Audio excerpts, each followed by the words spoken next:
Hey there, welcome. I'm Damien and I'm just another starving artist on the internet.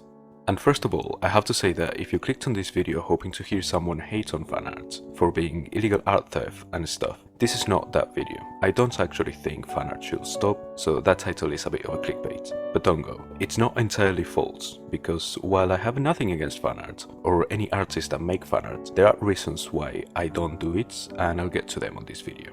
But before that, this is an original character of mine. It's a living doll called Anastasia, and just like in my previous video, this is a character from Mysterious Manor, a video game I am currently working on. And since I just mentioned my last video, I remember I casually said that you will not see me do fan art in this channel while I was introducing the characters in there. And that was but a passing comment among all the things I talked about. But now I want to go a bit deeper on that. I will divide this video into 3 different topics regarding fan art that I want to discuss. What is fan art? Is fan art legal?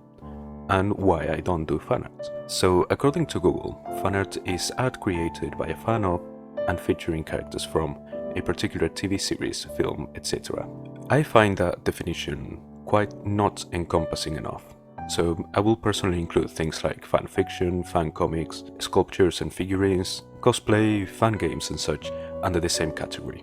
In this video I will focus on illustrations and fan comics because I can't really say I know a lot about other art forms and will be here forever talking about every little thing. Also, they may or may not feature characters from a specific franchise, as creating original characters within the setting of said franchise is something that is seen quite often. It is in fact one of the oldest tropes of Western fanfiction, making what is borrowed not only characters but the entire setting and context in a way. And at the same time, I would like to expand the range of source materials to other mediums like comics and manga, video games, literature, music, and also famous people.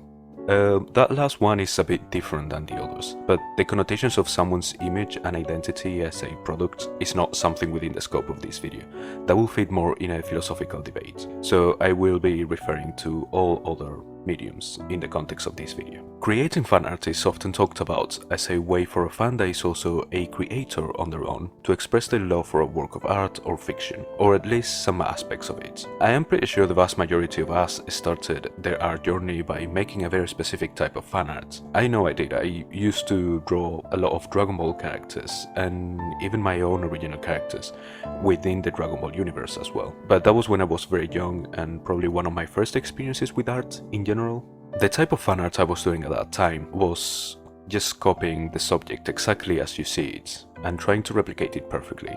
It's a very good way to get invested in art as a young person, and later on it can be a good way to learn and study someone else's style. Then there's another type of fan art where artists will give their own interpretation of a character or an alternative version of it. The artist doing the fan art in this case will produce an illustration in their own style and come up with their own layout and composition to present the characters they wish to present, sometimes placing them in alternative settings and even altering their design while also keeping it recognizable enough. So now that we understand what fan art is and what forms it takes, the big question is whether making fan art is legal or not, and the short answer is yes. It is legal to make it and even to sell it in the majority of countries.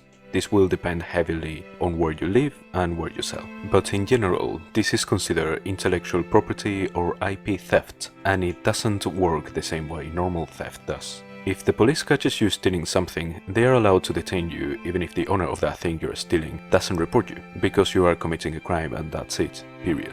On the other hand, IP theft is only considered a crime when you're using someone else's IP and they don't like the way you're using it, so they report you and sue you.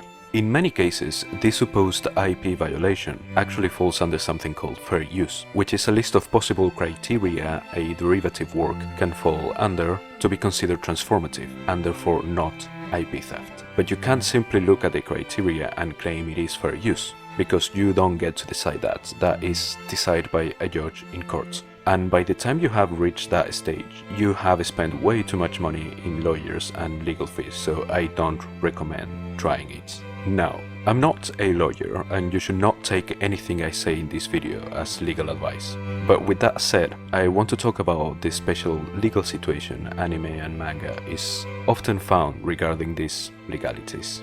For the longest time, fan art and fan comics have been allowed in Japan as a form of free advertisement, as long as the derivative isn't competing financially with the original. A clear example of this is Comiket, one of the largest, if not the largest, fandom convention in Japan, where a considerable number of independent artists participating in the event sell erotic fan comics quite openly.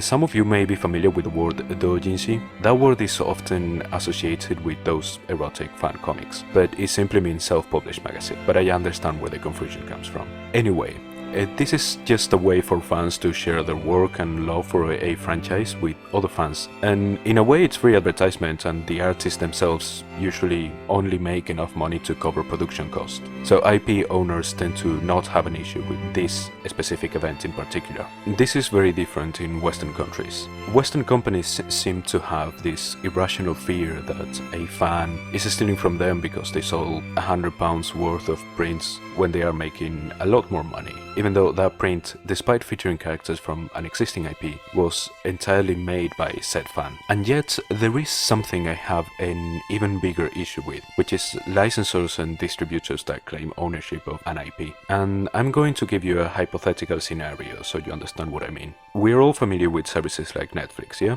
Okay, imagine you and I make a movie and we finance it entirely by ourselves.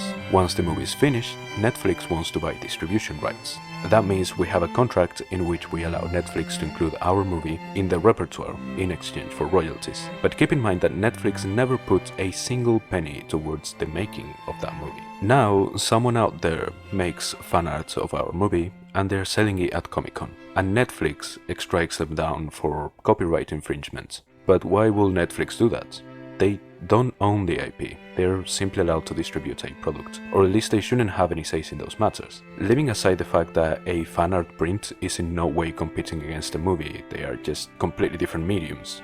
And yet, we let companies like Crunchyroll and Viz Media do this, especially Crunchyroll, which was originally a platform that shared anime fansubs illegally. Like, the irony and hypocrisy of this. I know things aren't so black and white either, and there are contracts between companies that are not openly available to the public, so this is just my opinion anyway. Now that that is out of the way, I will explain why I personally decided against making, selling, and even buying fan art. First, I mentioned it in my last video, but I'm not exactly the biggest fan of my own work, so I get no enjoyment from making fan art. It's just not the way I express that I liked a piece of work. My way of doing so is to enjoy the work in the original medium it was made, and then talk about it and its meanings. Therefore, my goal as a creator is to create something that people can enjoy in the same way. With that purpose in mind, what I create needs to be original content. Now, don't get me wrong, I would love for anyone to like my work enough to make fan art of it. It's just not my way of showing I like something. Yes, I know.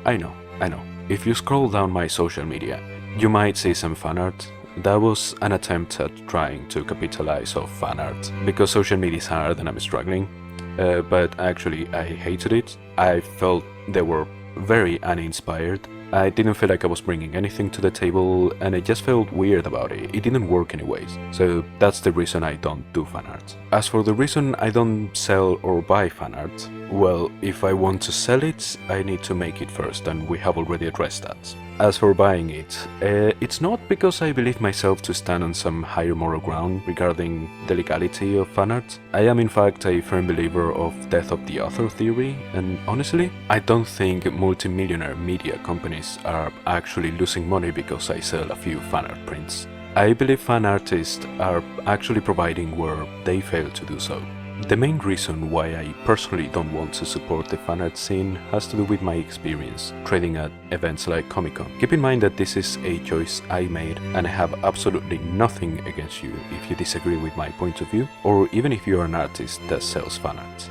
So last year, I had a table at an anime convention in Liverpool, and as I was getting to the venue, I ran into another artist tabling at the same convention. We didn't know each other, but we immediately recognized each other as artists tabling there because, you can just tell.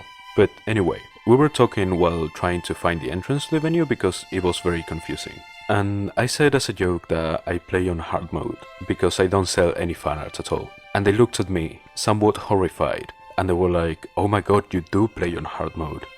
And After that, they took it far more seriously than I intended this passing joke to be.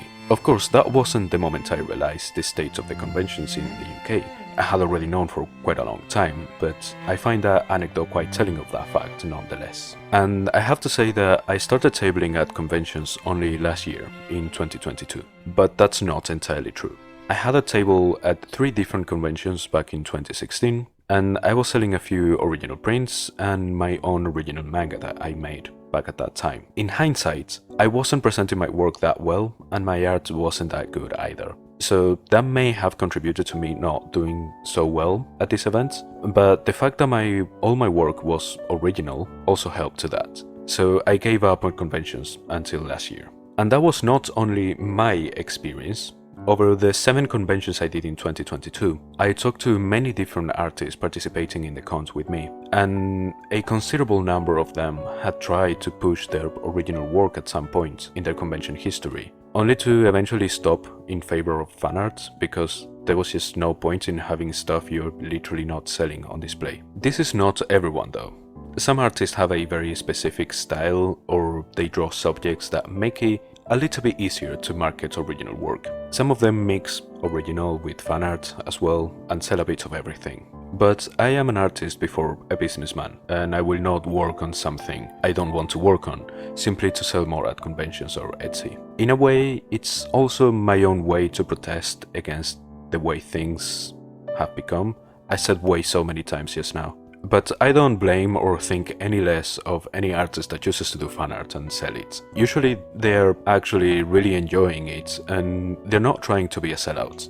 But I also try to have this conversation with as many artists as I can to convince them to push their original work more, in order to somewhat force the public to care about it, even if it's just a little. Because ultimately, it's in their hands, in the public's hands, to financially allow us to focus on our original work. Perhaps even work that someone will one day make fan art of. And that's all I have to say for now. I hope you found this video helpful and insightful, if only a little. And please let me know in the comments if you agree, if you disagree with anything I said on this video, if you have any suggestions for things you want me to talk about in the future, and like, subscribe and do all the things that make the algorithm happy. And we're looking now at the finished drawing, and if you like my work, you will find a link to all my social media in the description. If you want to support me, you will find my Ko-fi page in the same link, but if you would like to get something in return for your support, you can visit my shop and get this exact same drawing as a print, available in 4 different sizes, or a keychain featuring the same character. So yeah, keep drawing, keep getting better,